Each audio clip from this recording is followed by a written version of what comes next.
లో దేవుడు మనల్ని ప్రేమించి దేవుడు మన మీద ప్రత్యేకమైన శ్రద్ధ నిలిపి ఆయన సన్నిధిలో ఉండి గొప్ప భాగ్యమును అనుగ్రహించాడు. దాని స్తోత్రం కలుగునుగాక. చేతులు ఎత్తండి. మీరు దైవ సన్నిధికి వచ్చింది అటు ఇటు తిరగటానికి కాదు, బాగా దైవశక్తి పొందండి, ఆత్మతో నింపబడండి, దేవుడి కార్యాలు పొందండి. సరదాగా ఉండమాకండి ఇక్కడ అసలుకి. ఎందుకంటే ఏదో వచ్చాము పోయామని అటు ఇటు అటు తిరగకూడదు అసలుకి. హల్లెలూయా. చేతులు ఎత్తాలని చెప్పాక ఇందాక అక్కడ సరదా భక్తి చేసిన వాళ్ళందరూ కొంపలు మునుగుతున్నాయి. అందుకే చెప్తున్నా, బాగా ఆత్మీయంగా పవర్గా శక్తివంతంగా బలంగా దేవుని సన్నిధిలో మనం నిలబడితే దేవుడు ఘనమైన కార్యాలు చేస్తాడు. హల్లెలూయా. అర్థమైందా? ఏదో వచ్చాము పోయాము అన్నట్టుగా ఉంటే మాత్రం ఖచ్చితంగా సాతాడు పడగొడతాడు మనల్ని. అందుకని చాలా ప్రార్థనాపూర్వకంగా దైవ సన్నిధిలో ఉండాలి. చేతులు పైకెత్తి గట్టిగా చెప్పండి హల్లెలూయా. రేపు బల్లారాధన కార్యక్రమం ఉంది. మనము సిద్ధపాటుతో ఉండాలి. రాత్రి దాని స్తోత్రం. దేవుని యొక్క వాక్యంలో నుండి కొన్ని విషయాలు మనం చదువుకుందాం. దేవుని యొక్క వాక్యంలో నుండి చదవండి.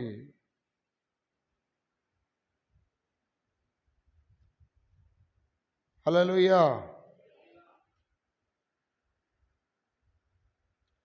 దేవుని సంఘము అనబడుతున్న మనము, ప్రియ దేవుని బిడ్డలారా, కొరింథీయులకు రాసిన మొదటి పత్రిక 14వ అధ్యాయం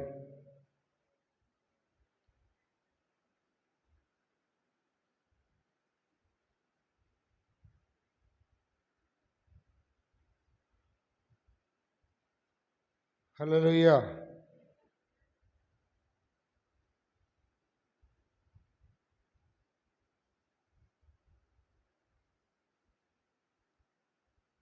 సమస్తమును క్రమముగాను మర్యాదగాను జరగనివ్వుడి. 14వ అధ్యాయంలో ఉంటుంది చూడండి. హల్లెలూయా. చేతులు పైకెత్తి గట్టిగా చెప్పాలి. భాషలతో మాట్లాడువాడు అదినా. సమస్తమును క్రమముగాను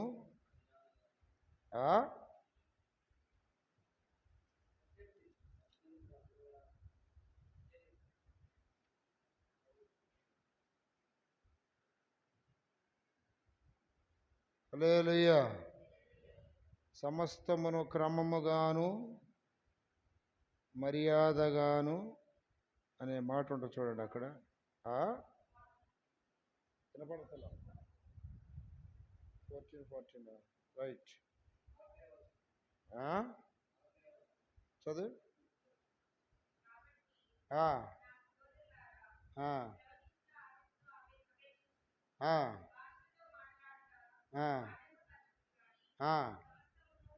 ఎంత? 14:40.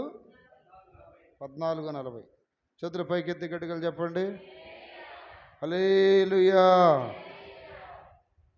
ఈ వాక్యములో ఇక వాక్య భాగంలోనికి రావాలి అందరూ.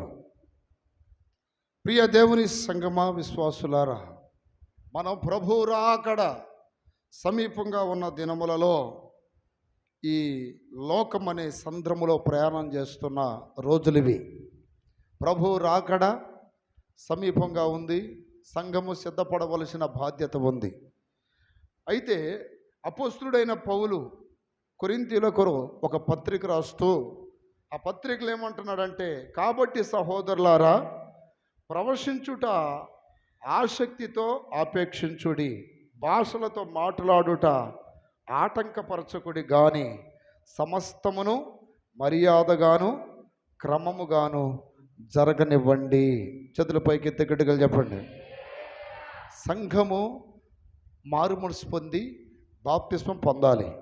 బాప్తిస్మం పొందిన సంఘము పరిశుద్ధాత్మను పొందాలి. పరిశుద్ధాత్మ పొందిన తర్వాత పరిశుద్ధాత్మ పొందిన వారికి వచ్చేవి ఈ అన్య భాషలు. అందుకే వాక్యం చెప్తున్న మాట ఏంటంటే, భాషలతో మాట్లాడుట ఆటంకపరచకుడి. భాషలతో మాట్లాడుట ఆటంకపరచకూడదు. అంటే ఖచ్చితంగా దేవుని సంఘము పరిశుద్ధాత్మను పొంది భాషలు మాట్లాడాలి. ఈ భాషలు మాట్లాడుతూ సంఘములో మాట్లాడేవారు లేక సంఘము క్రమముగాను మర్యాదగాను ఉండాలి. ఈరోజు మన టాపిక్ ఏంటంటే క్రమము మర్యాద. ఈ రెండు చెప్పండి. క్రమము మర్యాద. ప్రభు రాకడికి సంఘము ఎత్తబడాలి అంటే, నీవు ఎత్తబడాలి అంటే, నీ కుటుంబం ఎత్తబడాలి అంటే, నీ పిల్లలు ఎత్తబడాలి అంటే నీకు క్రమము తెలియాలి, మర్యాద తెలియాలి. దేవుని స్తోత్రం కలుగునుగాక. దేవుని సంఘములకు అనేక మంది వస్తుంటారు, పోతుంటారు. చాలామంది క్రమాలు తెలియదు, మర్యాదలు తెలియదు. ఏదో దేవుని సన్నిధికి వస్తున్నాం పోతున్నాం అనుకుంటారు. లేదు, అలాంటి వాళ్ళని దేవుడు ఇష్టపడడు. దేవుని సంఘానికి ఏం కావాలంటే దేవుడు చెప్తున్నాడు, మర్యాదగాను క్రమముగాను అన్నీ జరుగుతూ ఉండాలి మన జీవితంలో. దేవుని స్తోత్రం కలుగునగాక, స్తోత్రం కలుగునగాక. హల్లెలూయా, హల్లెలూయా. ప్రియ దేవుని సంఘమా, నీవు దేవుని యొక్క రాజ్యమునకు నువ్వు సిద్ధపడాలి అంటే ఈ రెండు విషయాలు బాగా తెలిసి ఉండాలి, బాగా తెలిసి ఉండాలి. చాలామంది జీవితాల్లో ఇదిగో ఈ మర్యాద అనే పదానికి అర్థం తెలియదు. గత రాత్రి నేను చెప్పాను, దేవుని మర్యాద లోక మర్యాద అని. దేవుని మర్యాద లోక మర్యాద. దేవుని మర్యాద మనకు తెలియాలి, లోక మర్యాద తెలుసుకోవాలి కానీ పాటించకూడదు. దేవుని మర్యాద తెలుసుకోవాలి, ఆయన ఎలాంటి వాడో, ఆయన గుణగణాలు ఎలాంటివో, ఆయన స్వభావం ఏంటో, ఆయన చెబుతున్నది ఏంటో, ఆయన చిత్తము, ఆయన ఆలోచన ఏంటో గ్రహించి మర్యాదగా మనం నడవాలని దేవుని యొక్క వాక్యం సెలవిస్తుంది. రాజుల 2వ గ్రంథం ఒకసారి తీయండి, 17వ అధ్యాయంలో ఉంటుంది కదా. 2వ రాజుల గ్రంథము హల్లెలూయా 17వ అధ్యాయము 25-26 మైక్లో చదవండి. 17, 25, 26. అయితే వారు కాపురమును ఆరంభించినప్పుడు యెహోవా యందు భయభక్తులు లేని వారు గనుక, యెహోవా యందు భయభక్తులు లేని వారు గనుక యెహోవా వారి మధ్యకు సింహములను పంపెను. చూసారా, అక్కడ వాక్యం చెప్తుంది. అయితే వారు కాపురం ఉండనారంభించినప్పుడు యెహోవా యందు భయభక్తులు లేని వారు గనుక యెహోవా వారి మధ్యకు సింహములను పంపెను, అవి వారిలో కొందరిని చంపెను. ఇంకా తమరు పట్టుకొనిన షోమ్రోను పట్టణములలో తాముంచిన జనులకు ఆ దేశపు దేవుని మర్యాద తెలియకున్నది గనుక ఆయన సింహములను పంపించెను. చూసారా, ఆ దేశపు ప్రజలకి ఏం తెలియదంటండి, దేవుని మర్యాద తెలియద్దు.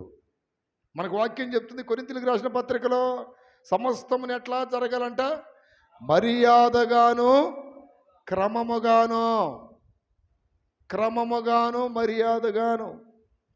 దేవుని బిడ్డలారా, మర్యాద తెలియాలి. దేవుని మర్యాద మనకి వాక్యం చెప్తున్న మాట ఏంటంటే, దేవుని మర్యాద తెలియనందుకు దేవుడు ఏం చేశాడు, వారి మధ్యకు సింహాలను పంపించాను. అర్థమైందా? నీ జీవితం నీ ఇష్టం కాదు. బాప్తిసం పొందిన వెంటనే దేవుని బిడ్డలో దేవుని సొత్తు అయిపోయారు, దేవుని స్వాధీనానికి అప్పగించబడిన వారై ఉండాలి. నీ ఇష్టానుసారం నువ్వు బ్రతకడానికి కుదరదు, నీ ఇష్టానుసారం నువ్వు జీవించడానికి కుదరదు. పూర్తిగా ఇదిగో ఈ ప్రాణాత్మ దేహములో దేవునికి సమర్పిస్తున్నానని దేవుడికి అప్పగించుకొని, నా ప్రియ దేవుని బిడ్డలారా, దేవుని ఎదుట మర్యాదగా బ్రతికితేనే తప్ప ఈ మర్యాద తెలియనటువంటి వ్యక్తుల మధ్యకి దేవుడు ఏం పంపించాడు, సింహాలను పంపించాడు. ఎంతగా సింహం అంటే ఎవరో, సాతానుడే. సాతానుడే సింహము. గట్టిగా చెప్పండి హల్లెలూయా. మీ ఇంటికి దేవుడు రావాలా, సింహాలు రావాలా? దేవుడు రావాలని ఎంతమంది ఆశపడుతున్నారు? చేతులు ఎత్తండి. దేవుని మర్యాద తెలియకపోతే ఏమొస్తాయి మీ ఇళ్ళకి? సింహాలు అనబడుతున్న దయ్యాలు వస్తాయి. పేతురు రాసిన 1వ పత్రిక 5వ అధ్యాయం, మీ విరోధియగు అపవాది గర్జించు సింహం వలె ఎవరిని మృంగుదునా అని నాకు పాజిటివ్గా వాక్యం అందియాలి. దాని స్తోత్రం కలుగునుగాక. ఏమని రాయబడింది?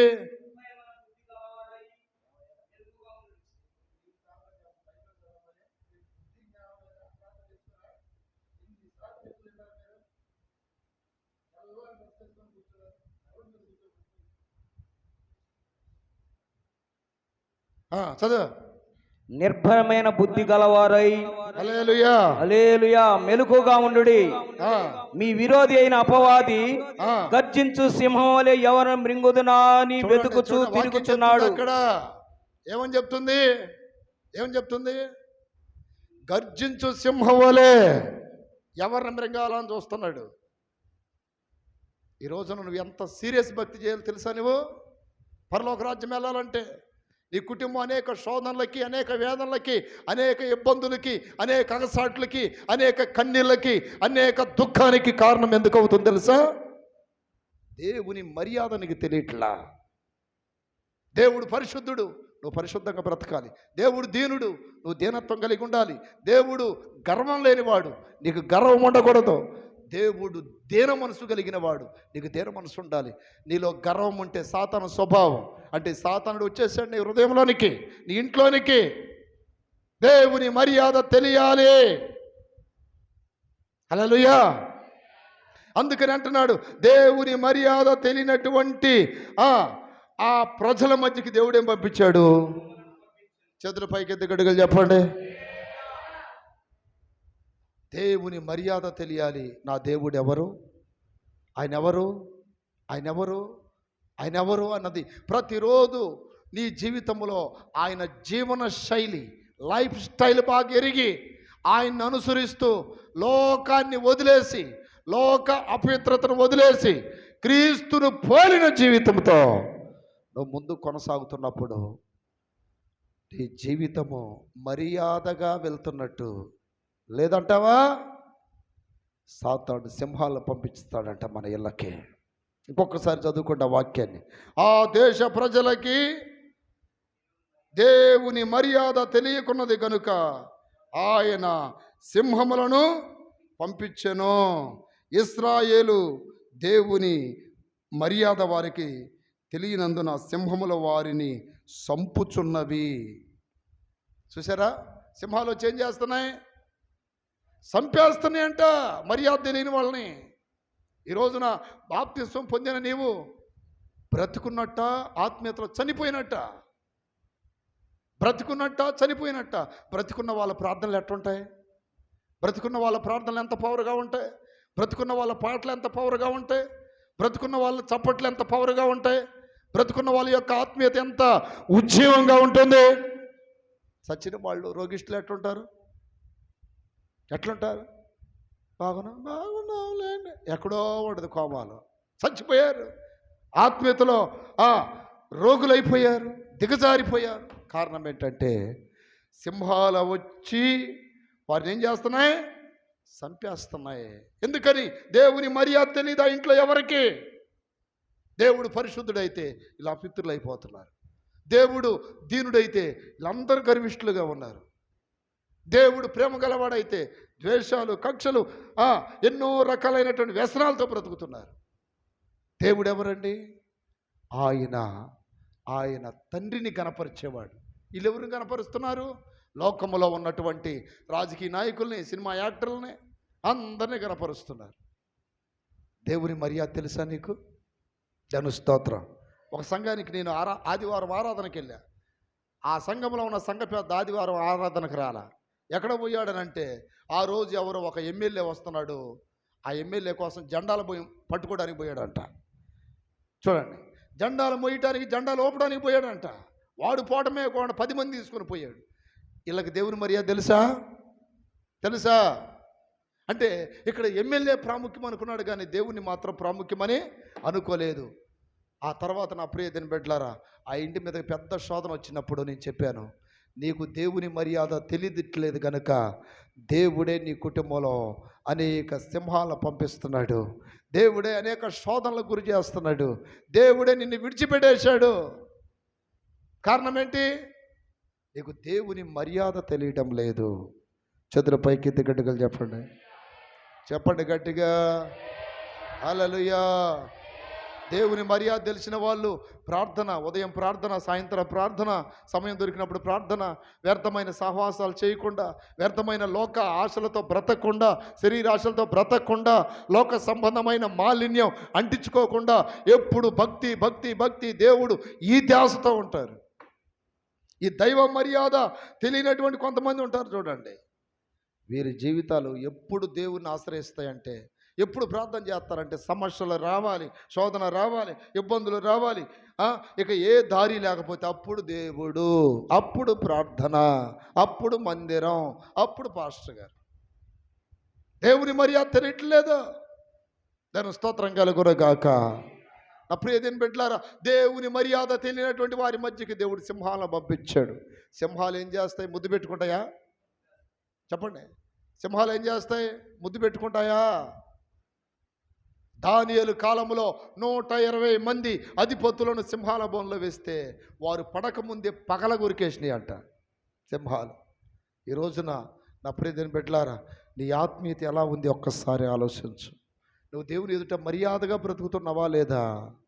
దేవుని ఎదుట దేవునికి ఇష్టంగా జీవిస్తున్నావా లేదా? వాక్యంలో ఏమని రాయబడింది?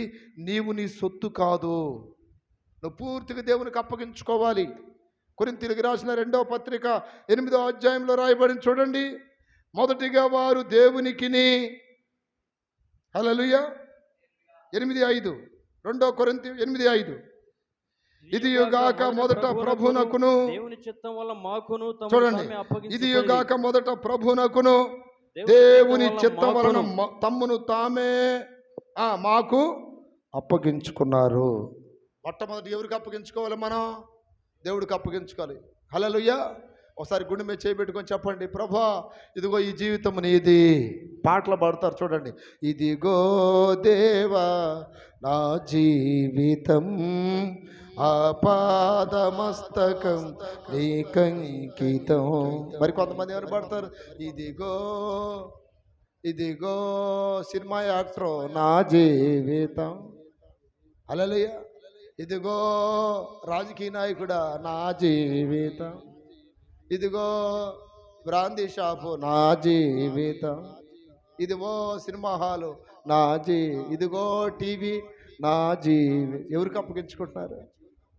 దేవుని మర్యాదగా బ్రతుకుతున్న కొరింథీ సంఘ విశ్వాసులకి బుద్ధి చెప్తున్నాడు. ఏమని బుద్ధి చెప్తున్నాడు? మీరు మర్యాదగా నడవండి, క్రమంగా బ్రతకండి. అదిగో మాసిదోనియా సంఘాలకి దేవుని కృప విస్తరించింది. నేను స్తోత్రం కలుగునగాక. దేవునికి స్తోత్రం చేతులెత్తి చెప్పాలి. ఏంటంట అంటున్నారు ఇట్ట? అదేంటిది? గట్టిగా చెప్ప.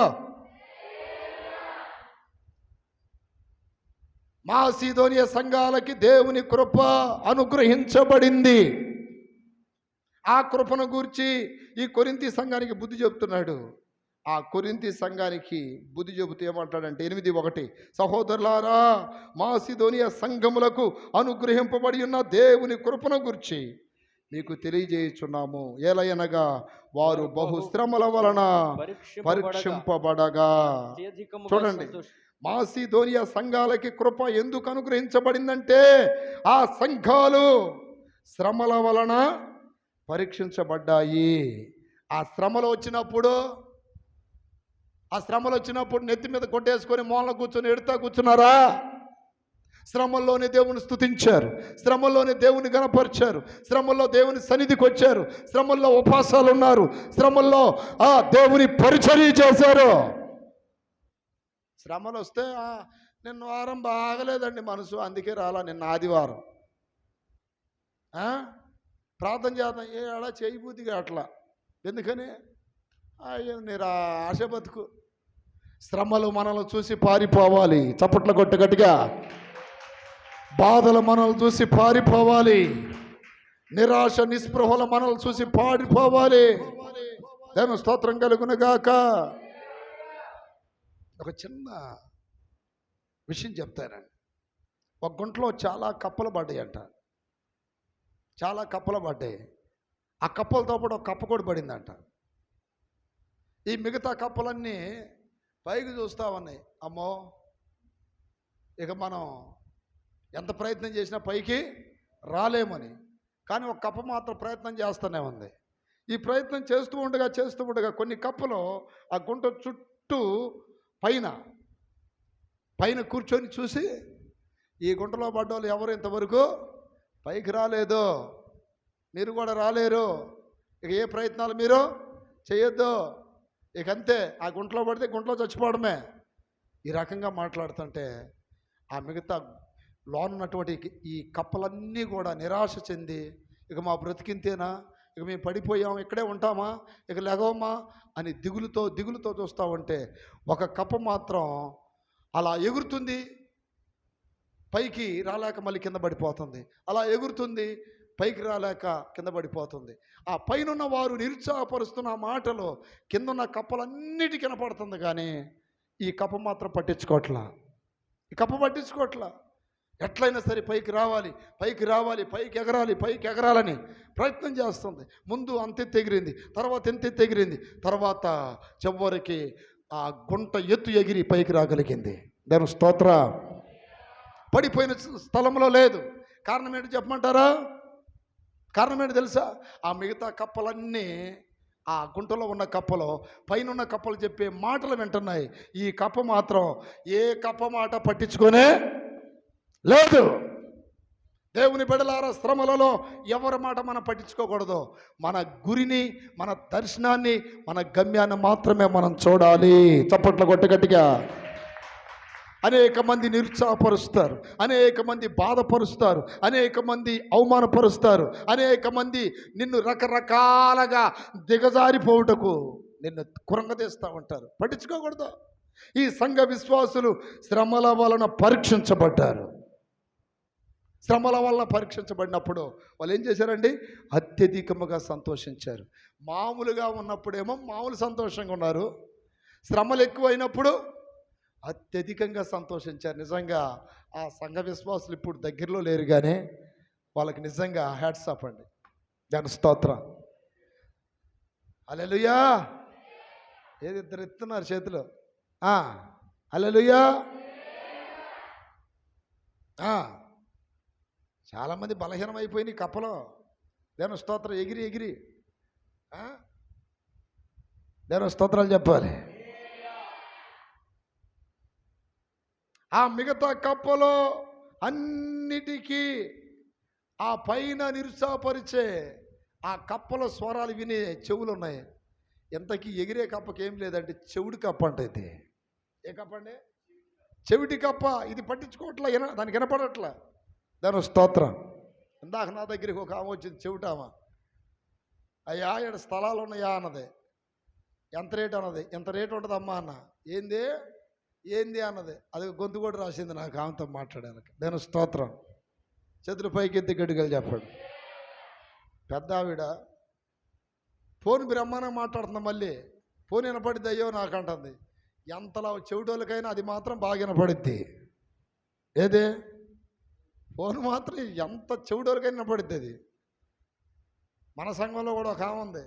నేను ఫోన్ చేస్తే వినపడదు అయ్యా, అందుకేనానయ్యా ఇప్పుడు మీరు ఫోన్ చేస్తే ఎత్తనయ్యా అంటది. అందరితో మళ్ళీ మాట్లాడిద్ది. పెద్ద కేడిది. దేవుని స్తోత్రం. హల్లెలూయా. మేము ఫోన్ చేస్తేనే వినపడతలేదయ్యా చెవులు అంటే అందరి దగ్గర ఇందాకలాగుంటే బాగుండు. దేవుని స్తోత్రం. మనం కొన్నిసార్లు ఆత్మీయతలో చెవిటి కప్పల్లాగే ఉండాలి. ఏ స్వరాలు మనకి వినబడకూడదు, దైవ స్వరం మాత్రమే వినబడాలి. చప్పట్లు కొట్టండి గట్టిగా. ఇందాక ఉంటుంది, అయ్యా నాకు నువ్వు మాట్లాడితే వినపడట్లేదయ్యా, కానీ ఫోన్ మాత్రం పెట్టుకుంటే వినపడిద్ది అయ్యా. ఎందుకనంటే అది డైరెక్ట్గా ఆ ధ్వని నా చెవిలోకి వెళ్తుంది కదా, అందుకంటుంది. అట్లాగే మనకి దేవుని స్వరం మాత్రం వినపడాలి, ఈ లోక స్వరాలు మనకి వినపడకూడదు. ఇక్కడ ఈ సంఘం చూడండి, శ్రమల వలన పరీక్షించబడ్డారంట. తర్వాత ఆ శ్రమల్లో పరీక్షించబడినప్పుడు అత్యధికంగా సంతోషించారు. వారు నిరుపేదలైనను వారి దాతృత్వం బహుగా విస్తరించెను. ఈ కృప విషయములోను పరిశుద్ధుల కొరకైన పరిచర్యలోను పాలుపొందు విషయములోను మనఃపూర్వకముగా మమ్మల్ని వేడుకొనుచు వారు తమ సామర్థ్యం కొలదయే కాక సామర్థ్యం కంటే ఎక్కువగాను తమంతట తామే ఇచ్చిరని మీకు దేవుడికి ఇచ్చే విషయంలో కూడా సామర్థ్యం కంటే ఎక్కువ ఇచ్చారంట. హల్లెలూయా. మనం ఏదైనా ఇస్తే ఓ నేను ఇచ్చాను డబ్బా కొట్టుకుంటాం. జన స్తోత్రం. దేవుడిచ్చి మాత్రం గుర్తురావు నీకు. నేను చేశా దేవుడు చేసి నీకు కూడా చెప్పాటైతే దేవుడు ఏం చేయలేదు నీకు. నేను చేశా ఏం చేశావు నువ్వు? ఏం చేసావు చెప్పండి. దేవుడు 100 రూపాయలు ఇస్తే ఏదో 1,50 రూపాయలు చేస్తాం. దేవుడు చేసి నీ గుర్తుపెట్టుకో. ఈ సంఘం చూడండి, భేద సంఘం, శ్రమలు పొందిన సంఘం, ఇన్ని ఉన్న ఈ సంఘములో ఇంకొక మంచి అర్హత ఏంటంటే ప్రభువునకు అప్పగించుకున్న సంఘం. దాని స్తోత్రాలు చెప్పండి. ఎవరికి అప్పగించుకున్న సంఘం? ప్రభువునకు అప్పగించుకున్న సంఘం. బాప్తిస్మం పొందిన తర్వాత నీ మీద ఎవరు ఏలుబడి చేయకూడదు. బాప్తిస్మం పొందిన తర్వాత దేవునికి విరోధముగా ఎవరైనా సలహాలు ఇస్తే వినకూడదు. ఎవరో చెప్పిన మాటలు విని ఆత్మీయతను కోల్పోకూడదు. అలాగే దేవుని సన్నిధికి దూరం కాకూడదు. ఎందుకనంటే మనము దేవునికి అప్పగించుకున్న వారం. చప్పట్లు కొట్టండి గట్టిగా. హల్లెలూయా. వాక్యం చెప్తుంది చూడండి. ఇదియుగాక మొదట ప్రభువునకును, రెండోది దేవుని చిత్తం వలన మాకును, రెండోది సేవకులకు అప్పగించుకున్న సంఘం. అది మర్యాదగా నడుస్తుంది చూడండి. దేవునికి అప్పగించుకుంది, సేవకులకు అప్పగించుకుంది ఆ సంఘం. అందుకని కృప విస్తరించుచున్నది. నా యడని కృప విస్తరించుచున్నది. ఎందుకు రాసి అసలు నేను ఆ పాట తెలుసా? దాని స్తోత్ర. కొంతమంది శరీర సంబంధమైన బంధువులు నేను ప్రభు సేవకు వచ్చినప్పుడు వాళ్ళు ఏం చేశారంటే, నువ్వు మా మాట అంటలేదు, ఇట్ట అయిపోతావు అన్నారు. నేను ప్రభువుకు అప్పగించుకున్న వాడిని. ప్రభు ఎలా నడిపిస్తే అలా నడుస్తాను. ఆయన ఏదైనా చేయని, మేలైనా కీడైనా పర్వాలేదు, కానీ ఆయనకి నేను అప్పగించుకున్నాను గనక నా ఎడ ఆయన ఖచ్చితంగా కృప విస్తరింపజేస్తాడు. హల్లెలూయా. ఖచ్చితంగా విస్తరింపజేస్తాడు. ఆ కృప నన్ను విడవదు, ఎడబాయదు. ఆ కృప నన్ను గెలిపించిద్ది. ఆ కృప నన్ను తల ఎత్తుకొని తిరిగేటట్టు చేసిద్ది. నేను మీ మాట విన్నాను. ఎందుకని? నేను రక్షించబడిన తర్వాత నేను మీ అందరికి దూరం అయిపోయి ప్రభువుకి అప్పగించుకున్న వాడిని. మీరందరూ నాకు గుడి సలహాలు ఇవ్వమాకండి. ఏదేదో అనుకుంటారు, అనుకోనివ్వండి. ఈరోజు నా ప్రభువుని వెంబడిస్తున్న దేవుని బిడ్డలారా, అనేక శ్రమలు, బాధలు, కష్టాలు, కన్నీళ్ళు వచ్చిన రకరకాలు సలహాలు మనకిచ్చి మనల్ని నిరుత్సాహపరిచి దేవునికి సన్నిధికి అలాగే సంఘానికి దూరం పరిచి చివరికి మన ఆత్మీయతను చెడగొడతారు. అలాంటి వారు మర్యాదగా నడుస్తున్నట్టు కాదు. దేవునికి అప్పగించుకున్నారంటే వాళ్ళు నిజంగా నువ్వు దేవునికి అప్పగించుకుంటే శ్రమలైనా, బాధలైనా, ఇబ్బందులైనా ప్రభు కృపలో నువ్వు స్థిరపడాలి. గట్టిగా చెప్పండి. చెప్పండి. ఈ రోజున చాలామంది దేవుడికి అప్పగించుకోనని వాళ్ళు ఎట్టున్నారు తెలుసా? వాళ్ళు ఏమనుకుంటారు, వీళ్ళు ఏమనుకుంటారు, వాళ్ళ భయాలు, వీళ్ళ భయాలు, అందరి భయాలు ఉన్నాయి. నీకు లేనిది దేవుడి భయమే. అంటే వీళ్ళు ఎవరండి? మర్యాదగా నడుస్తున్న వాళ్ళ? దేవుని మర్యాద కలిగిన వాళ్ళు దేవుని కొరకు అగ్నిగుండంలో దూకమంటే దూకారు. దేవుని కొరకు సింహాల బోల్లోకి వెళ్ళమంటే వెళ్ళారు. చెరసాల్లోకి వెళ్ళారు. ఎవరి ఇల్లు? దేవుని మర్యాద తెలిసిన వాళ్ళు. దేవుని మర్యాద తెలిసిన సంఘానికి సింహాల బోనం పెద్ద లెక్క కాదు, అగ్నిగుండం లెక్క కాదు, చెరసాల లెక్క కాదు. బాధలు, కష్టాలు, కన్నీళ్ళు, ఆకలి, దప్పులు, దిగంబరత్వం ఎన్ని వాళ్ళకి పెద్ద లెక్క కాదు అవి. ఎందుకని?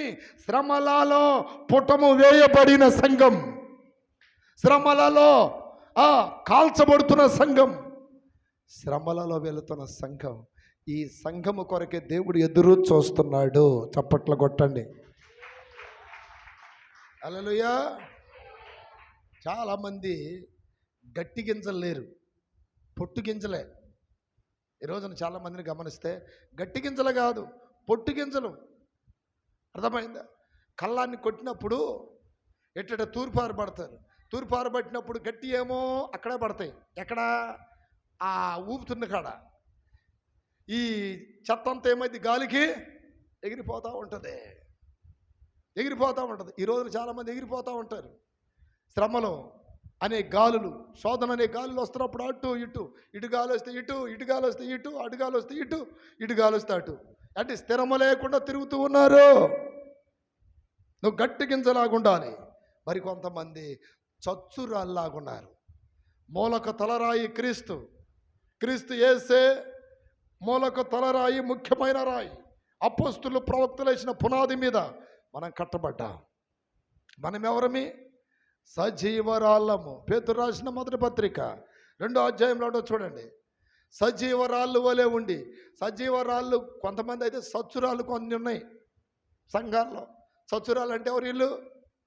సచ్చురాలు అంటే ఎవరు? దేవుని మర్యాద తెలియదు, క్రమాలు తెలియదు, ప్రార్థన తెలియదు, ఆరాధన తెలియదు, భక్తి తెలియదు.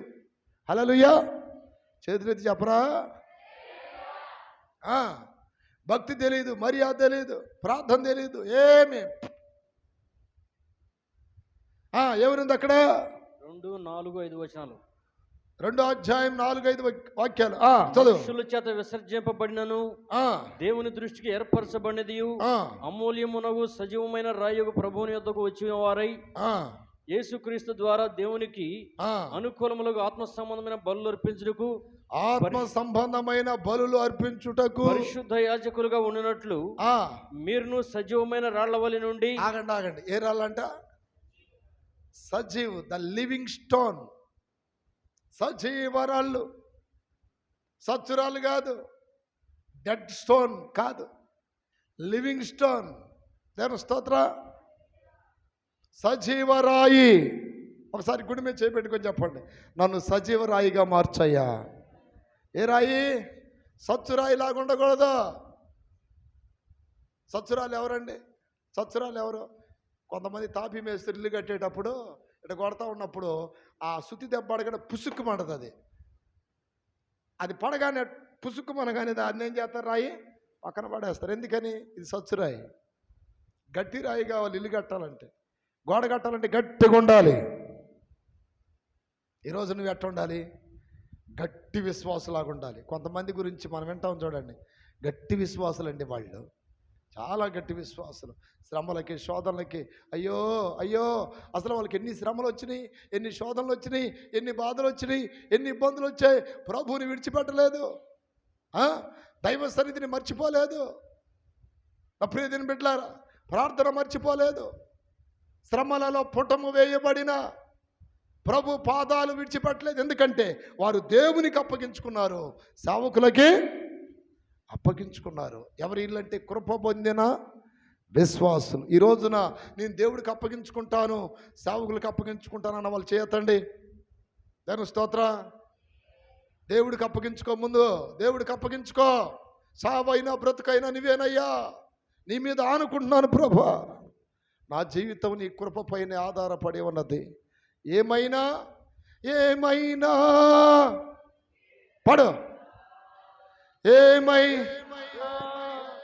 ఏదైనా నీ చిత్తమే నాలో నెరవేర్చుము, నీ కొరకే కడవరకు బ్రతికించుము, నీ చిత్తమే నాలో నెరవేర్చుము, నీ కొరకే కడవరకు బ్రతికి. గట్టిగా చప్పట్లో. నా జీవితం నీ కృపపైనే ఆధారపడి ఉన్నది, నా మనసంతా నీ మీదనే ఆనుకొనుచున్నది. రేపు దేవుడు పొట్టుని, గట్టి గింజల్ని సపరేట్ చేస్తాడంట. పొట్టునేమో ఆరని అగ్నిలో పడేస్తాడు, గట్టి గింజలనేమో కొట్లో వేస్తాడు, సచ్చురాలనేమో పక్కన పడేస్తాడు, గట్టి రాళ్ళతో దేవాలయాన్ని కడతాడు. దేవుని స్తోత్ర. పరలోక రాజ్యంలో ఒక దేవాలయం ఉంది. ఆ దేవాలయం ఎవరు? క్రీస్తే.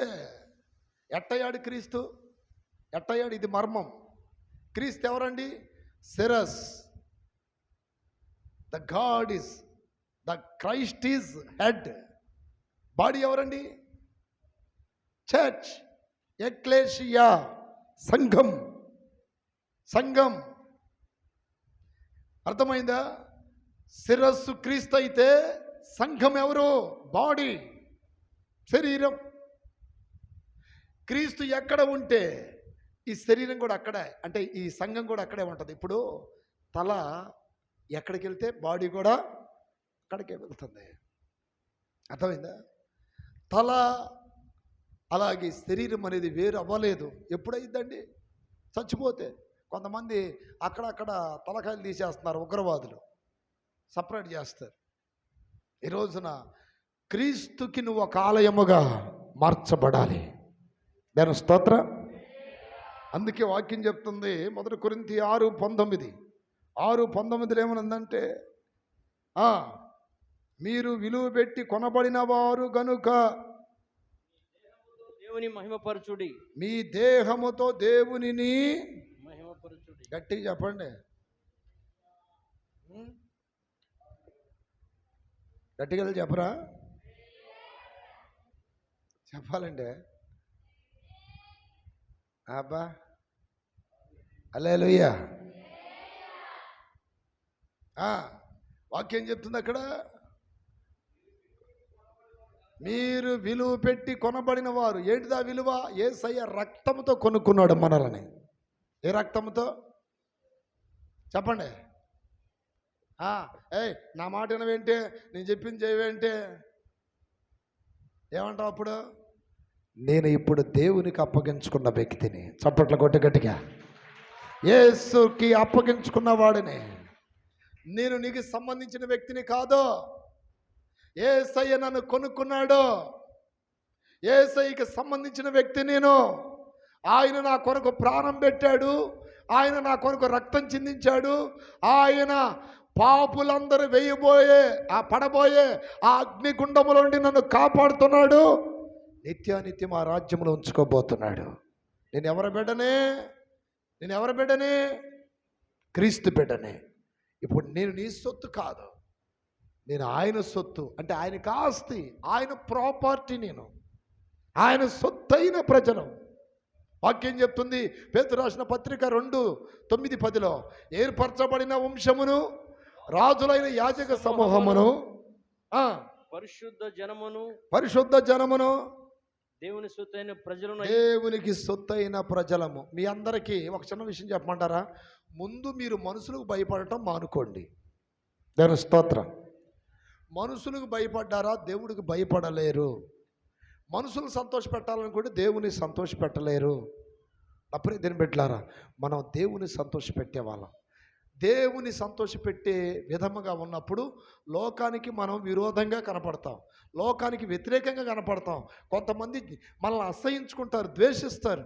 కొంతమంది మనల్ని చీ అంటారు, చా అంటారు, మనల్ని చాలా పిచ్చోలుగా ఎంచుకుంటారు. ఏం పర్వాలేదు, ఎందుకనంటే మనం ఆయనకు అప్పగించుకున్నాం. ఇక్కడ మాసిదోనియ సంఘం దేవునికి అలాగే సేవకులకు అప్పగించుకుంది. ఈ రోజున మర్యాదగా నడవాలని మనం అనుకుంటే మనము కూడా దేవునికి అప్పగించుకొని గొర్రె పిల్ల ఎటు పోవునో అలా మర్యాదగా పోతూ ఉండాలి. దాని స్తోత్రం కలుగునుగాక. ప్రకటన గ్రంథం 14వ అధ్యాయంలో చూడండి. గొర్రె పిల్ల ఎక్కడికి పోవునో వారందరూ అలా పోతున్నారని వాక్యం చెప్తుంది. 14:4 14:6 4లో ఉంది. గొర్రె పిల్ల ఎక్కడికి పోవునో అక్కడికెల్లా ఆయన వెంబడింతురు. చూసారా? గొర్రె పిల్ల ఎక్కడికి పోవునో గట్టిగా వెళ్ళి చెప్పండి. నేను మీ అందరిని ఒక విషయం అడగమంటారా? మనం దేవుని రాజ్యం కొరకు సిద్ధపడుతున్నామా లేదా? ఎంతమంది సిద్ధపడుతున్నారు? నిజంగా చెప్తున్నా, మీలో ఎంతమంది ప్రభు రాకడ సిద్ధపడుతున్నారు? దేవుని స్తోత్రం. నిన్న తొక్కిసలాట్లో 40 మంది చచ్చిపోయారు. ఏది? ఒక తొక్కిసలాట్లో జనం గుంపులు ఉంటే తొక్కారంట. తొక్కితేనే 40 మంది లేచిపోయారు. ఒక సినిమాకి వెళ్ళి ఒక తల్లి లేచిపోయింది, కొడుకు ఇంకా హాస్పిటల్లోనే ఉన్నాడు. ఒక గేమ్లో ఒకరు విన్ అయ్యారు, వాళ్ళకి పెద్ద సన్మానం జరుగుతుంది బెంగళూరులో. ఒక కుమారుడు చూడటానికి వెళ్ళాడు, తొక్కిసలాట్లో లేచిపోయాడు. ఎందుకు చెప్తున్నాను తెలుసా? మన ప్రాణాలు ఎప్పుడు పోతాయో మనకు తెలియదు, కానీ పోయే సమయానికల్లా మనం నిజంగా మర్యాదలోకి వచ్చామా, క్రమంలోకి వచ్చామా లేదన్నది ఇది ఒక సవాలుగా తీసుకోవాలి. దేవుని స్తోత్రం. నేను గొర్రె పిల్ల ఎక్కడికి పోతుందో అక్కడికే పోవాలి. క్రీస్తు ఎందుకని? ఆయన వేరు కాదు, నేను వేరు కాదు, ఇద్దరం కలిసి ఉన్నాం. షోలమీతి ఏమన్నదో తెలుసా? షోలమీతి అంటుంది, నా ప్రియదని బిడ్డలారా, నేను నల్లని దాన్నని నన్ను చిన్న చూపు చూడకడి. ఇక్కడ ఒక మర్మం చెప్తానండి. షోలమీతి ఎంతమంది తెలుసండి? బైబిల్లో షోలమీతి తెలుసా? షోలమీతి అంటే ఎవరండి? సంఘమే. షోలమీతికి ఆల్రెడీ ఎంగేజ్మెంట్ అయింది. ఎంగేజ్మెంట్ అయితే ఆ ఎంగేజ్మెంట్ అయినటువంటి ఆ షోలమీతి ఇష్టం లేని ఆ పెళ్లి చేసుకోవడానికి ఒప్పుకోకపోతే తన అన్నలు ఏం చేశారో తెలుసా? అరణ్యములో ఈ గొర్రెలు మేపటానికి వదిలేశారు. ఆ గొర్రెలు మేపుతున్నప్పుడు వడగాలులకి నల్లగా అయిపోయింది. ఆమె జీవితం అంతా నిరుత్సాహం అయిపోయింది. నా జీవితం అరణ్యం పాలైపోయింది. ఆ ఇష్టం లేని పెళ్లి చేసుకోమంటారు వాళ్ళు. అందుకని నాకు ఈ అరణ్యపు అనుభూతి కలుగునట్లు చేశారు అని బాధపడతా ఉంటే ఆ అరణ్య మార్గములో ఒక ప్రియుడు వెళ్తూ ఉన్నాడు. హల్లెలూయా. ఆమెకు అందం లేకపోయినా, ఆమె అంత ఆ సౌందర్యముగా కనబడకపోయినా, నల్లగా మారిపోయినా, ఆ మార్గంలో వెళ్తున్న ప్రియుడు దగ్గరికి వచ్చి అంటున్నాడు, నేను నిన్ను పెళ్లి చేసుకోవాలనుకుంటున్నాను, నీకు ఇష్టమేనా అన్నాడు. ఎవరో తెలుసా ఈ ప్రియుడు? యేసుక్రీస్తు. చప్పట్లు కొట్టండి గట్టిగా. ఈ లోకములో ఉన్న సాతానుణ్ణి అనేక మంది ఇదిగో ఈ షోలమీతిని వేరొక వ్యక్తులకి ఎంగేజ్మెంట్ చేసినట్టు సాతానుడు మనల్ని, ఈ లోకంలో ఉన్న వ్యక్తులు సాతానుడితో మనల్ని ఎంగేజ్మెంట్ చేయాలని చూస్తున్నారు. అయితే ఇప్పుడు వాళ్ళ మాట వినకపోతే మనం ఏ పాలవుతున్నాం? అరణ్యం పాలవుతున్నాం. అరణ్యంలో ఎవరు ఉండరు అంటే ఒంటరైపోతాం దేవుడి కోసం. కానీ చూస్తున్న ప్రియుడు అరణ్య మార్గం గుండా వస్తూ ఏమంటున్నాడంటే, నేను నిన్ను పెళ్లి చేసుకుంటాను, నీకు అందం లేకపోయినా, నువ్వు నల్లని దానవైనా, నిన్ను ఎవరు ఇష్టపడకపోయినా, నిన్ను అందరు త్రోసేసినా, అందరు తక్కువ చూపు చూస్తున్నా, నువ్వంటే నాకు ఇష్టమే. చప్పట్లు కొట్టండి. హల్లెలూయా. షోలమీతి ఎవరండి? షోలమీతి ఎవరు? అందరి చేత విసర్జించబడినది, అందరి చేత త్రోసివేయబడినది. సొంత అన్నలకు కూడా కష్టమైపోయింది. ఈ రోజున ఆ అన్నలకు సాదృశ్యమైన లోకస్తులు వాళ్ళ మాట వినకపోతే మనల్ని కూడా అట్లాగే అరణ్యమని లోకంలో వదిలేస్తారు. కానీ మనం దిగులు పడాల్సిన అవసరం లేదు. మన ప్రియుడు వస్తాడు మన కోసం. ఆమేన్. మన ప్రియుడు వెతుక్కుంటూ వస్తాడు. మనం ఎలా ఉన్నా ఆయన ఈ శరీర సౌందర్యాలు చూడడు, ఆత్మ సంబంధమైన సౌందర్యం చూస్తాడు. చేతుల పైకి ఎత్తి గట్టిగా చెప్పండి. పరిశుద్ధమైన వధువు సంగమై పరిశుద్ధునికి ప్రధానమైతివి. ఎంతముందు సాతానుడితో ప్రధానమైంది, ఇప్పుడు పరిశుద్ధమైన వధువు సంగమై పరిశుద్ధ ప్రధానమైతివి. నీ కళ్యాణము సమీపమాయను.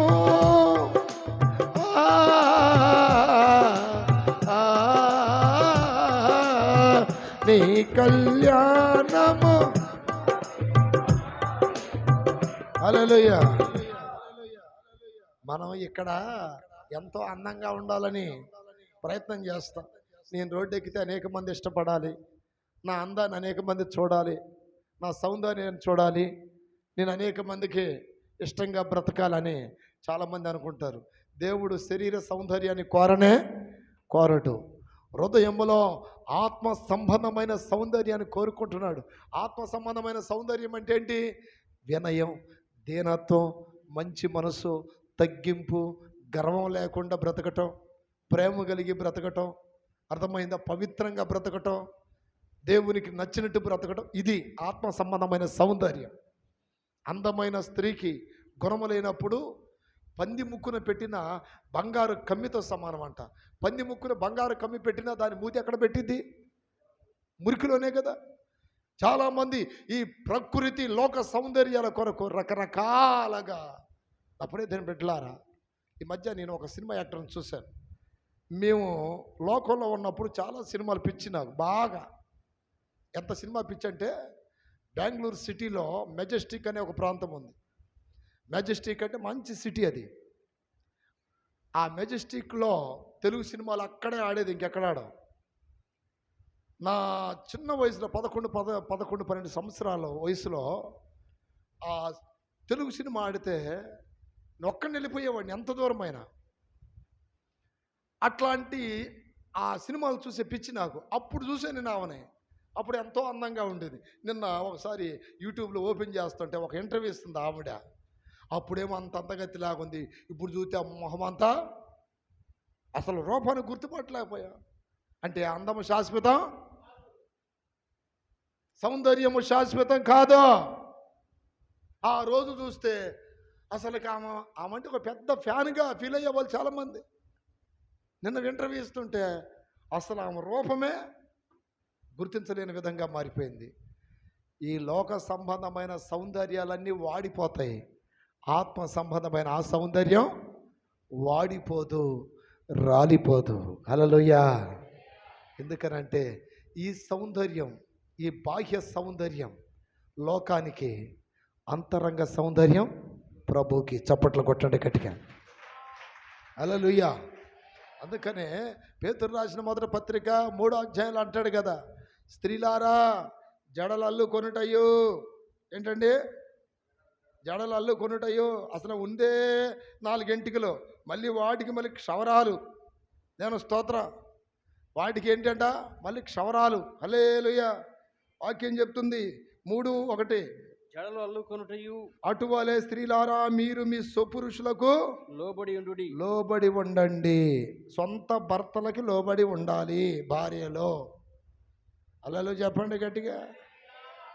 ఎవరికి లోబడి ఉండాలండి? సొంత భర్తకి లోబడి ఉండాలి. అందువలన వారిలో ఎవరైనా వాక్యానికి అవిధేయులైతే వారు భయముతో కూడిన మీ పవిత్ర ప్రవర్తన చూసి వాక్యము లేకుండానే తమ భార్యల నడవడి గుణాలు రాబట్టబడవచ్చును. చూడండి, ఇప్పుడు మనకు ఆ స్త్రీలకంట దేవుని భయం ఉంటే వాక్యం తెలియపోయిన భర్త అంట మందిరానికి వస్తాడంట. అది అర్థమాట. దేవుని స్తోత్రం. వాక్యం చెప్తుంది అక్కడ, వాక్యం లేకుండానే తన భార్యల నడవడి వలనను రాబట్టబడవచ్చును. ఇంకా జడలు అల్లుకొనుటయు, బంగారు నగలు పెట్టుకొనుటయు, వస్త్రములు ధరించుకుంటయు, వెలుపటి అలంకారంగా ఉండక. మీకు చిన్న మర్మం చెప్పమంటారా? అక్కయ్యలారా మీకే చెప్పమంటారా వద్దంటారా? పట్టు చీరలు కట్టడం వలన ఎంత దోషమో తెలుసు అసలుకి. ఏందయ్యా అంటారా? పట్టు చీర గురించి ఈ మధ్య ఒక పూజారి కాదు, ఒక హైందవులకు ప్రవచనాలు చెప్తాడు ఒక అతను. ఆయన చెప్పాడు, పట్టు చీర కట్టే వాళ్ళందరికీ దోషం ఉందని ఆయనే చెప్పాడు. ఎందుకు దోషం ఉందని దాని వివరణ ఇచ్చాడు. నేను ఎప్పుడు నుండో చెప్తున్నా, ఈ ఖరీదైన పట్టు చీరలు అవన్నీ మనం పెద్దగా వాడకూడదని. ఆయన చెప్తున్నాడు, ఆ పట్టు చీరలు కట్టి గుళ్ళోకి వెళ్ళొద్దు మీరు, ఎందుకు వెళ్ళకూడదు అని దాని వివరణ ఇచ్చాడు. ఒక్క పట్టు చీర తయారవటానికి పట్టు పురుగులు 100,000 చచ్చిపోతాయంట. దాని స్తోత్రం. 100,000 పురుగులు చచ్చిపోతాయి ఆ పట్టు తయారవటానికి. పట్టు పురుగులకి ఏదో ఆకేస్తారు. ఏం ఆకది? ఒక ఆకు ఉంటుంది, మల్బర్ ఆకు. ఆ ఆకులు తిని అవి ఏం చేస్తాయంటే గూళ్ళు తయారు చేసుకొని వాటిలో పట్టు పెడతాయి. ఇప్పుడు ఆ గూళ్ళో ఇరుక్కుపోయినటువంటి వాటిని వేడి నీళ్ళలో పడేస్తారు. పడవేసినప్పుడు కొన్ని వేల పురుగులు చచ్చిపోతే ఒక్క చీర అవుతుంది. అన్ని ప్రాణాలు తీసిన ఆ పట్టు చీరతో మీరు గుళ్ళలోకి వస్తే మీకు మేలు జరిగిద్దని అనుకుంటున్నారా? వాటికంటే చక్కగా కాటన్ వేసుకొని రండి అని చెప్తున్నాడు ఆయన. దాని స్తోత్రం. అర్థమైంది మీకు? ఎన్నో పురుగులు చచ్చిపోతున్నాయి మీ వలన. ఎన్నో చచ్చిపోతే మీరు అందంగా పట్టు చీరలు వేసుకొని తిరుగుతున్నారు. అది చాలా దోషపూరితమైన చీరలు అవి. మీకు దండం పెట్టి చెప్తున్నాను, అవి అసలు ధరించొద్దు, అవి వేసుకొని అసలుకి గుళ్ళుకి రావద్దు అంటున్నాడండి ఆయన. దేవుని స్తోత్రం కలుగునగాక.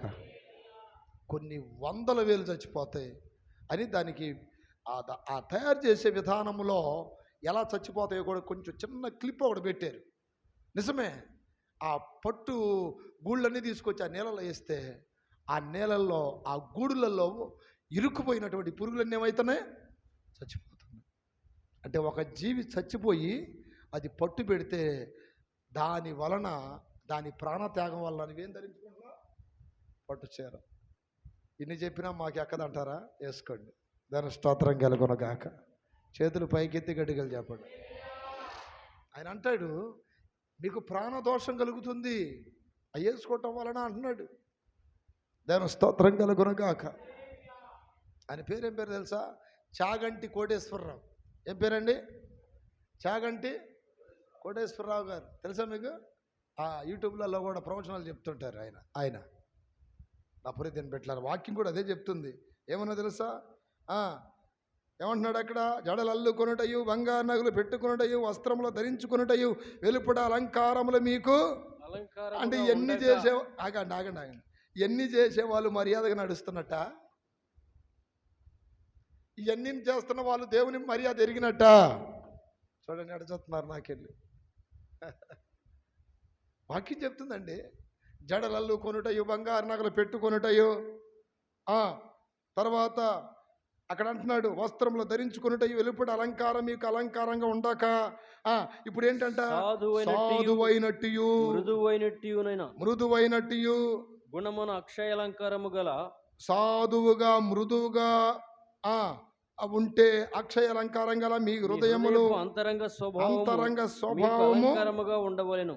మీకు అది అలంకారంగా ఉండాల్సింది. చేతులు పైకెత్తి గట్టిగా చెప్పండి. ఈ మధ్య ఒక అడ్వర్టైజ్మెంట్ ఏంటంటే, ఎవరికైనా చెవులు తెగిపోతే మళ్ళీ మా షాపులో ఆ చెవులు తెగిపోయిన వాటికి ఎట్టబెట్టుకోవాలని దిగులు పడాల్సిన అవసరం లేదు. దానికి సంబంధించిన చిన్న క్లిప్పులు మేము తయారు చేసాం బంగారపై.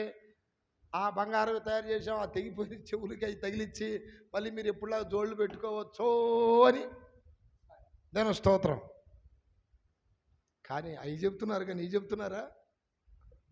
అక్షయ అలంకారం, సాధువైనట్టు, మృదువైనట్టు. స్త్రీకి కావాల్సింది ఏంటండి?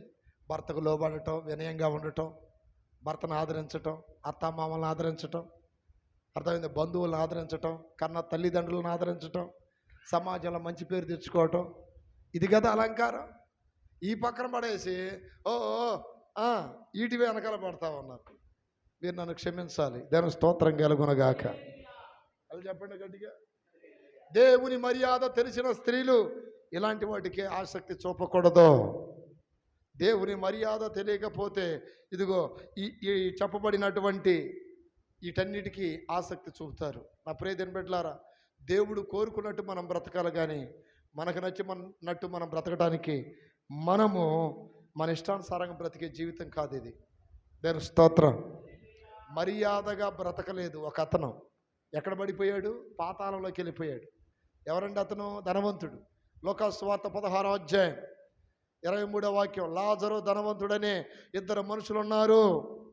లాజరు ఎలా బ్రతికాడు? ధనవంతుడు ఎలా బ్రతికాడు?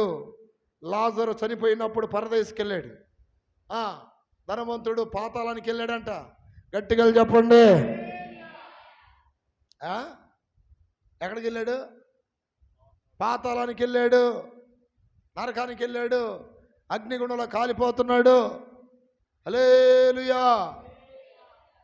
చదువు. అప్పుడు అతడు పాతాళంలో బాధపడుచు కన్నులెత్తి దూరము నుండి అబ్రహామును అతని రొమ్మును ఆనుకొని లాజరును చూసి, తండ్రివైన అబ్రహామా, నా యందు కనికరపడి తన వ్రేలి కొనను నీళ్లలో ముంచి నా నాలుకను చల్లార్చుటకు లాజరును పంపుము, నేను ఈ అగ్ని జ్వాలలో యాతన పడుచున్నానని కేకలు వేసి చెప్పెను. అందుకు అబ్రహాము, కుమారుడా, చూడండి ఆ మాట చదవండి. కుమారుడా, నీవు నీ జీవిత కాలమందు ఇష్టమైనట్టు సుఖము అనుభవించితివి. అదిగో చూడండి, ఈ లోకములో క్రైస్తవులుగా పిలువబడుతున్న మనము, దేవుని బిడ్డలుగా పిలువబడుతున్న మనము మన ఇష్టానుసారంగా మనం నడవటానికి కుదరదు. మన ఇష్టానుసారంగా మనం భక్తి చేయడానికి కుదరదు. నేను స్తోత్ర. రేపు ప్రభు మనల్ని నా కుమారుడా, నా కుమార్తె, నా సంగమా, నువ్వు నా సన్నిధికి రమ్ము అని పిలవాలి అంటే ఆయనకు అప్పగించుకొని ఆయన ఇష్టానుసారంగా మనం బ్రతికితేనే. ఇక్కడ ధనవంతుడు తండ్రివైన అబ్రహామా అన్నాడంటే వాక్యం ఎరిగినవాడా ఎరగనవాడా? ఎరిగినవాడే కదా. ఎరిగినవాడు ఎక్కడికి వెళ్ళాడు ఇప్పుడు అంటే దేవుని మర్యాద తెలియదు వాడికి. ఆ ధనవంతుడికి దేవుని మర్యాద తెలియదు. ఈరోజు నా ప్రియ బిడ్డలారా, ఇళ్లలో దేవుని మర్యాదతో బ్రతకండి. అలాగే సమాజంలో దేవునికి నచ్చినట్టు బ్రతకండి. అలాగే ఉద్యోగ స్థలాల్లో, కాలేజీలలో ఎక్కడ ఉన్నా సరే దేవుని మర్యాద తెలియాలి మీకు. నేను స్తోత్ర. చేతులెత్తి చెప్పరా. నేను నా ప్రభుకి ఇష్టంగా బ్రతకాలి, నా ప్రభుకి నచ్చినట్టు నేను జీవించాలి, మనుషులకు నచ్చినట్టు కాదు. ఈరోజు నేను ఒక కొటేషన్ పంపించాను, విషము వేషము ఒకటేనని గ్రూప్లో పెట్టే. నేను విషము వేషము ఒకటే. విషము మనిషిని చంపితే వేషం మనసును చంపుతుంది. చెప్పండి. విషము మనిషిని చంపితే వేషం మనసును చంపేస్తుంది. ఈరోజు ఒక కొటేషన్ పెట్టాను నేను. ప్రతిరోజు కొటేషన్ అను వాక్యం 2 పెడతాను నేను, ఫేస్బుక్లో, యూట్యూబ్లో, గ్రూపుల్లో. దాని స్తోత్రం. విషము కంటే డేంజర్ ఏంటంటే వేషం. వేషం సరిగా ఉండాలి, ప్రవర్తన సరిగా ఉండాలి, పద్ధతులు సరిగా ఉండాలి. హల్లెలూయా. ఎక్కడ ఉన్నా ఒక కాన్ఫిడెన్స్గా బ్రతకాలి. నువ్వు, నేను ఒక దేవుని బిడ్డని, మర్యాదగా ఉండాలి, క్రమముగా ఉండాలి. క్రమం అంటే ఏంటి? క్రమం అంటే ఏంటి? ఇప్పుడు ఎగ్జాంపుల్ చెప్తాను. డాక్టర్ దగ్గరికి వెళ్ళాం, హాస్పిటల్లో చూపించుకున్నావు. ఆయన ఏం చేశాడంటే, ఇదిగో నీకు ఇదిగో తలనొప్పి ఉంది, లేకపోతే ఈ నడుము నొప్పి ఉంది, నీకు ఇదిగో ఇన్ని మందులు రాసేస్తున్నాను, క్రమముగా వాడు అంటాడు. ఏమంటాడు? అర్థమైంది మీకు? క్రమముగా వాడు. మార్నింగ్ ఒక టాబ్లెట్, ఆఫ్టర్నూన్ ఒక టాబ్లెట్. అర్థమైందా? ఆఫ్టర్నూన్ ఒక టాబ్లెట్, ఈవినింగ్ ఒక టాబ్లెట్. ఈ టాబ్లెట్లు కరెక్ట్గా క్రమముగా వేసుకోవాలి నువ్వు. అది క్రమం. అలాగే దేవుడు కూడా మనకు ఒక క్రమం పెట్టాడు. నేను స్తోత్ర. దేవుడు మనకు ఒక క్రమం పెట్టాడు. అపోస్తుల బోధ యందును, రొట్టె విరుచుడు యందును, ప్రార్థన యందును, సహవాసమందును ఎడతెగక. అపోస్తుల కార్యం 2:40. అపోస్తుల కార్యం 2:40 ఏమని రాయబడింది అక్కడ? పేతురు గారు వాక్యం విని ఇంచుమించు 3000 మంది బాప్తిసాలు పొందారు. బాప్తిసాలు పొందిన వారు, నా ప్రియ బిడ్డలారా, వారు అపోస్తుల బోధ యందును, అపోస్తుల బోధ ముందు. ఏ బోధ అంటే ఆ బోధ కాదు. మా ఇంటి పక్కన ఒక చర్చి ఉంది అన్నయ్య, పోయాను అన్నయ్య. పోయిన తర్వాత ఏమన్నా మారావా? వెళ్ళు. పోయిన తర్వాత వెళ్ళి మారావా? మార్పు వచ్చిందా? ఓకే. అసలు ఏం మారలేదు అన్నయ్య, ఉన్న భక్తి పోయింది. ఒక ఆమె ఇదే సంఘానికి వచ్చేది. అర్థమైందా? ఆమె సరి లేకపోతే బల్లారాధన ఇవ్వాలా నేను. నా మీద అలిగి ఏరే చర్చికి పోయింది. ఇక్కడికి వచ్చినప్పుడు నోరు ఇవన్నీ బాగున్నాయంట. భర్త అన్నాడు, తను ముందు మళ్ళీ జెర్మియా పాస్టర్ గారి దగ్గరికి వెళ్ళు. దేవుని స్తోత్రం. ఎందుకని? ఆయన దగ్గరికి వెళ్ళినప్పుడు నీకు ఒక బూతు కూడా రాలేదు. ఈరోజు బండబూతులు తిడుతున్నావు నన్ను. అందుకని ముందు ఏ చర్చికి పోవాలి? మళ్ళీ ఆయన చర్చికే పో. ఆమె వచ్చి అంటుంది, అన్నయ్య 1 సంవత్సరం 2 సంవత్సరాలు రాలేదు, క్షమించండి అన్నయ్య. దేవుని స్తోత్రం. ఏమైందమ్మా అంటే, ఆ రోజు నాకు బల్లారాధన నాకు బాధ కలిగింది. నీకు బల్లారాధన అయితే ఆయనకి కలిగేది బాధ. ఎవరికే? దేవుడికి. నీ జీవితం సరిలేదనే కదా. హల్లెలూయా. నా ప్రియ దేవుని బిడ్డలారా, గ్రహించాలి. క్రమం అంటే అది. అపోస్తుల బోధ. ఏ బోధ అంటే ఆ బోధ విని యాడంటే ఆడు తిరిగి, అది కూడా సేవ అని, అది కూడా భక్తిని మోసపోతారు. జాగ్రత్త. అలాంటి వాళ్ళ మీద అస్సలు ఇష్టపడను నేను, నిజంగా చెప్తున్నా. అటు ఇటు తిరిగి క్రమం లేకుండా ఉండే వాళ్ళని ఏదో వచ్చిన ఊరకట అంటే ఇటంట అంతే. వందనాలంటే వందనాలు పట్టించుకోరు అసలుకి. ఎందుకనంటే నాకు ప్రియమగా ఉండే వాళ్ళు కొంతమంది ఉంటారు సంఘాల్లో. వాళ్ళకి నేనే ఫోన్లు చేస్తే ఎట్టున్నారు ఏందని. కొంతమంది అటు ఇటు అడ్డదిడ్డాలుగా ఉంటారు. క్రమం తెలియదు, మర్యాద తెలియదు, ఒక వెంబడించడం తెలియదు, దేవునికి అప్పగించుకోవడం తెలియదు, సేవకులకు అప్పగించుకోవడం తెలియదు. ఇట్లాంటి వాళ్ళని సూచేసి ఉన్నట్టుగా. ఎందుకనంటే గోధుమల మధ్యలో గురుగులు కూడా పెరుగుతున్నాయి. వీరు కూడా సంఘాల మధ్యలో ఉంటారు. గోధుమలు ఉన్నాయి, గురుగులు ఉన్నాయి. ఇప్పుడు దాసులు ఏమంటున్నారు, వచ్చి అయ్యా ఆ గురుగుల్ని పీకేయమంట. వద్దు వద్దు వద్దు, 2 మొక్కలు పక్క పక్కనే ఉన్నాయి అల్లుకొని, దీన్ని బీగితే ఇది లేచిపోద్ది. అర్థమైందా? గురుగులను బీగితే ఏమైంది, గోధుమ కూడా లేచిపోద్ది. 2 పెరగని, కోతకాలం ఒకటి వస్తుంది. ఆ రోజున గురుగులన్నీ సపరేట్, గోధుమలన్నీ సపరేట్ అవుతాయి. చేతుల పైకి ఎత్తి గట్టిగా చెప్పండి. ఈ రోజున సంఘాల్లో అడ్డదిడ్డాలు కూడా చాలామంది ఉంటారు. వీళ్ళందరూ మర్యాద తెలియదు, క్రమం తెలియదు, ఎప్పుడు వస్తారు ఎప్పుడు పోతారో తెలియదు, అప్పగించుకోరు. ప్రతిది అయ్యా సేవకులు చెప్పారు, ఆయనకి నచ్చినట్టుగా దేవుడు ప్రేరేపణతో చెప్పాడు, అట్నే చేస్తాం, అలాగే బ్రతుకుతాం అనేది లేదు. అలాంటి వాళ్ళని ఏంటంటే వందన అంటే వందనాలు అన్నట్టుగా పోతాం అంతే. అప్పగించుకోవాలి. గత రాత్రి మొన్న రాత్రి, రేపు మంచి ఉపదేశం ఉంది. రేపు ఉదయం దేని స్తోత్రం.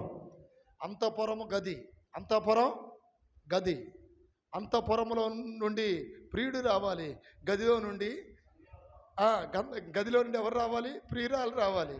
ఇదట అంతఃపురము. దాంట్లో చాలా పాయింట్స్ అనేది దేవుడు బయలుపరిచాడు, రాశాను నేను. దాని స్తోత్రం. దాంట్లో చాలా మంచి పాయింట్ ఒకటి ఉందండి, అది రేపు చెప్తాను మీకు. అసలు అప్పగించుకునే విషయంలో ఎవరు సెలెక్ట్ అవుతున్నారు, ఎవరు సెలెక్ట్ కాలేదు. అంతఃపురానికి పిలువబడిన వారు, అంతఃపురంలో స్థిరపడిన వారు, ఇది సబ్జెక్టు. హల్లెలూయా. అంతఃపురానికి పిలువబడిన వారు, అంతఃపురంలో స్థిరపడిన వారు. అంతఃపురానికి వచ్చి మళ్ళీ గెంటి వేయబడ్డారు కొంతమంది. ఎవరు వాళ్ళు? చాలా మంచి డీప్ సబ్జెక్ట్ అది. ప్రభు చిత్తం అయితే రేపొద్దున అది చెప్పండి గట్టిగా. ఉన్నతమైన ఉపదేశాలు తెలుసుకోవాలి మీరు. హల్లెలూయా. చేతుల పైకి ఎత్తి గట్టిగా చెప్పండి.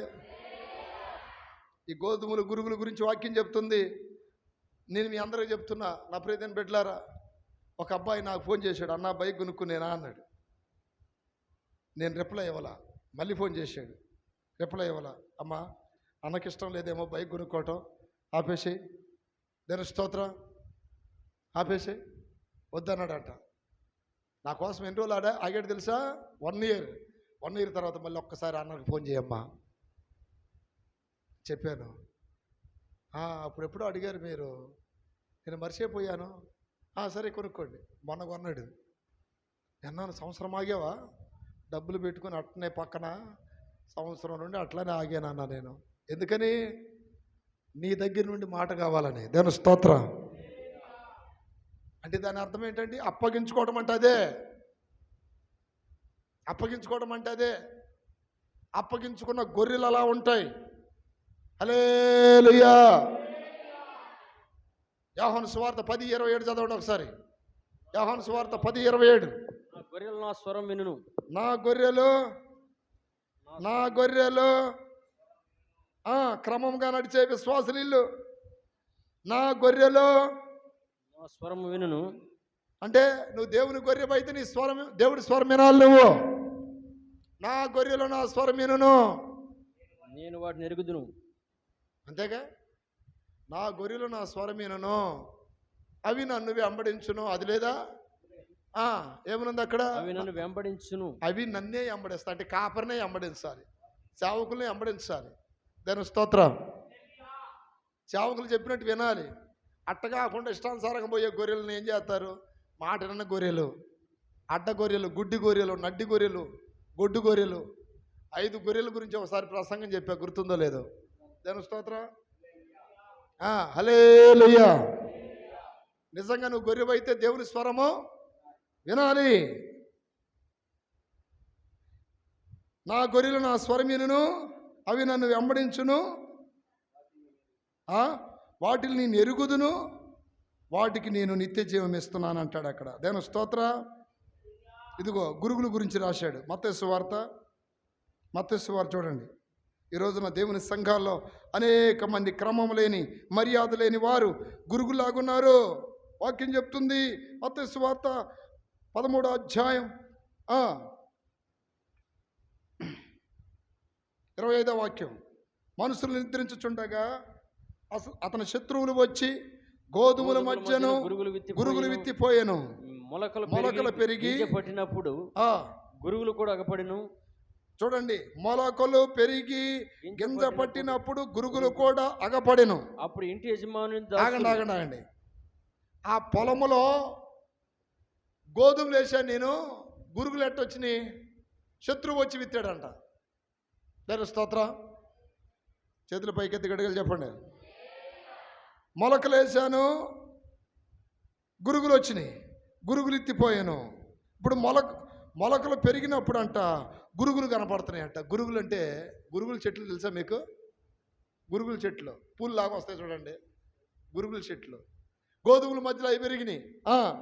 అప్పుడు ఆ శిష్యులు వచ్చేమంటున్నారు అక్కడ, అయ్యా, అప్పుడు ఇంటి యజమానుని దాసులు అతని యొద్దకు వచ్చి, అయ్యా, నీ పొలములో మంచి విత్తనములు విత్తితివి కదా, నీవు పొలములో మంచి విత్తనములు విత్తితివి కదా, అందులో గురుగులు ఎక్కడి నుండి వచ్చినవని అడిగిరి. అందులో గురుగులు ఎక్కడి నుండి వచ్చిందని అడిగిరి. ఇది శత్రువు చేసిన పని. ఇది ఎవరు చేసిన పని? శత్రువు చేసిన పని అని అతడు వారితో చెప్పగా ఆ దాసులు మేము వెళ్ళి వాటిని పెరిగి కూర్చుట నీకు ఇష్టమా? మేము వెళ్ళి వాటిని పెరిగి కూర్చుట నీకు ఇష్టమా అని అతన్ని అడిగిరి. అందుకు అతడు వద్దు, గురుగులను పెరుగుచుండగా వాటితో కూడా చూడండి, వాటితో కూడా మీరు గురుగులు పీకేసేటప్పుడు గోధుమలను పెళ్ళగిస్తారు. అంటే గురుగులతో పాటు గురుగులతో పాటు గోధుమలు కూడా లేస్తాయి. ఇప్పుడొద్దు రెండింటిని పెరగనాయి సంఘాల్లో. గోధుమలు పెరగనాయి, గురుగులు పెరగనాయి. అంటే ఏంటి? దేవుని మర్యాద ఎరిగిన వారు, క్రమంగా నడుస్తున్న వాళ్ళని పెరగనాయి, అవి లేని వారిని కూడా పెరగనాయి. మందిరాల్లో ఒక టైం వస్తుంది, కోతకాలము. 30వ వాక్యం, కోతకాలం వరకు రెండింటిని కలిపి ఎదగనివ్వండి. కోతకాలం ముందు గురుగులను మందగా కూర్చి వాటిని కాల్చివేయుటకు కట్టల కట్టి గోధుమలను కొట్టులో చేర్చి పెట్టుడని కోత గంటలతో చెప్పుదునా నేను. అంటే ఒకరోజు ఆ పరిస్థితి రాబోతుందంట. అందుకని నువ్వు గురువుగా బ్రతకూడదు, గోధుమగా మారాలి. చతురుపైకి ఎత్తికట్టుగా చెప్పండి. ఎట మారాలండి? గోధుమలుగా మారాలి మనం. గురుగుల చెట్లు ఒక దినాన్ని కాలిపోతాయి, గోధుమలు మాత్రం కొట్లు వేయబడతాయి. అంటే క్రమముగా ఉన్నవారు సంఘంలో క్రమముగా ఉంటారు. వీళ్ళు క్రమముగా ఉంటారు. నా ప్రియదిన బిడ్డలారా, ఎప్పుడైనా ఎమర్జెన్సీలో ఒక్క పూట నువ్వు దైవ సన్నిధికి మానుకున్నా దైవ జనుడికి నువ్వు చెప్పవలసిన బాధ్యత ఉంటుందిగా. ఫోన్ చేసి ఒక్క పూట ఆగితే చెప్పాలి, బాధ్యతగా చెప్పాలి. ఎందుకని? నువ్వు స్కూల్కి రాకపోతే ఫోన్ చేసి చెప్తావు, నువ్వు ఉద్యోగ స్థలానికి రాకపోతే ఫోన్ చేసి చెప్తావు, ఇంకో చోటకి రాకపోతే ఫోన్ చేసి చెప్తావు. నువ్వు పైన ఒక కాపరి నిన్ను పరిపాలిస్తున్నాడు పరలోకంలో, అదే కాపరి ఇంకో కాపరికి అప్పగించాడు నీకు, దైవజనుడికి. ఈయనంటే లెక్కలేదా? మర్యాద తెలీదా? అంటే నీకు మర్యాద క్రమం తెలియకపోతే నువ్వు గోధుమ లెక్కలోకి వస్తావా, గురుగు లెక్కలోకి వస్తావా? నా ఇష్టానుసారంగా బ్రతుకుతానంటావా? ధనవంతుడు ఇష్టానుసారంగా బ్రతికినందుకు ఎక్కడికి పోయాడు? పాతాళంలోనికి వెళ్ళిపోయాను.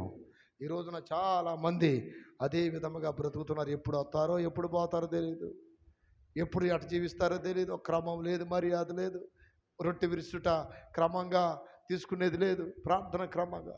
ఇలాంటి మర్యాద లేని వారు, క్రమం లేని వారి కొరకు యేసయ్య అలాంటి వారి కొరకు కాదు వచ్చేది. వధువ సంఘం, క్రమమైన సంఘం, సిద్ధపడిన సంఘం, మర్యాద కలిగిన సంఘం కొరకు వస్తున్నాడు. ఈ క్రమం లేని వాళ్ళతే, ఆ క్రమం లేని వాళ్ళకి చివరికి ఇది ఈ మాట వినపడిద్ది. ఏ మాట తెలుసా? మత్తయి సువార్త 7:21, ప్రభువా ప్రభువా అని పిలుసు ప్రతి వారు పరలోక రాజ్యములోనికి ప్రవేశించరు గాని పరలోకమందున్న నా తండ్రి చిత్త ప్రకారము జీవించేవారు. తర్వాత 24 అక్రమము చేయువారులారా మీరెవరో నా యొద్ద నుండి వెళ్ళిపోయి, మీరెవరో నాకు తెలియదు అంటాడంట. దేవుని స్తోత్రం కలుగునగాక. ప్రియ దేవుని బిడ్డలారా, అందరు పైకి లేచి నిలబడండి. ఒక్కసారి ప్రార్థన చేస్తారా? క్రమమైన విశ్వాసిగా నన్ను పెంచయ్యా, మర్యాద కలిగిన విశ్వాసిగా నన్ను పెంచు ప్రభా. నాకు నీ మర్యాద తెలియాలి. లోక మర్యాద నాయన అది నాకు తెలిసినా నేను దాన్ని అనుసరింపకూడదు. రోమాపత్రిక 12:2 ఉంటుంది, మీరు లోక మర్యాద చొప్పున నడవక, లోక మర్యాద చొప్పున జీవించకూడదు. చేతులెత్తి చెప్పండి, ప్రార్థన చేసుకోండి. ఒక క్రమమైన సంఘముగా, ఒక క్రమమైన విశ్వాసిగా నన్ను మార్చు ప్రభా. స్తోత్రం స్తోత్రం స్తోత్రం. హల్లెలూయా హల్లెలూయా. చేయాలి, ప్రార్థన చేయాలి. అతి త్వరలో నా ప్రభు రాబోతున్నాడు. మర్యాద కలిగిన విశ్వాసుల కొరకు రాబోతున్నాడు. క్రమము కలిగిన విశ్వాసుల కొరకు రాబోతున్నాడు. హల్లెలూయా. క్రీస్తును పోలి నడిచేవారి కొరకు రాబోతున్నాడు. ఆమేన్ ఆమేన్. స్తోత్రం స్తోత్రం స్తోత్రం. హల్లెలూయా. ఈ కారుణ్య పీస్ మినిస్ట్రీస్లో విశ్వాసులందరూ మర్యాదగాను క్రమముగాను ప్రవర్తించేవారై ఉండాలి ప్రభా.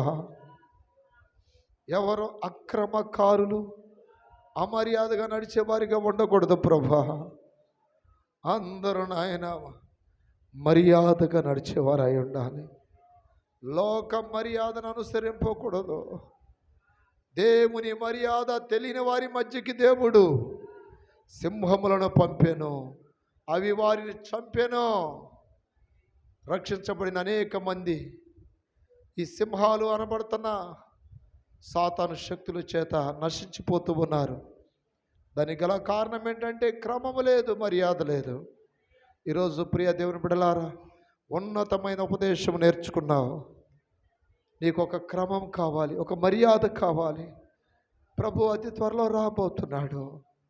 నువ్వు ఎత్తబడే సంఘంలో ఉంటావా, ఎడబడే సంఘంలో ఉంటావా? నువ్వు గోధుమగా ఉంటావా, గురుగుగా ఉంటావా? నువ్వు గొర్రెగా ఉంటావా, మేకగా ఉంటావా? పరిశుద్ధునిగా ఉంటావా, పాపిగా ఉంటావా? హల్లెలూయా. నీతిమంతునిగా ఉంటావా, దుష్టునిగా ఉంటావా? జర్జన ప్రార్థన చేయి. స్తోత్రం దానిలన్న స్తోత్రం స్తోత్రం స్తోత్రం స్తోత్రం. హల్లెలూయా. ఆమేన్ ఆమేన్. హల్లెలూయా హల్లెలూయా హల్లెలూయా. ఆమేన్.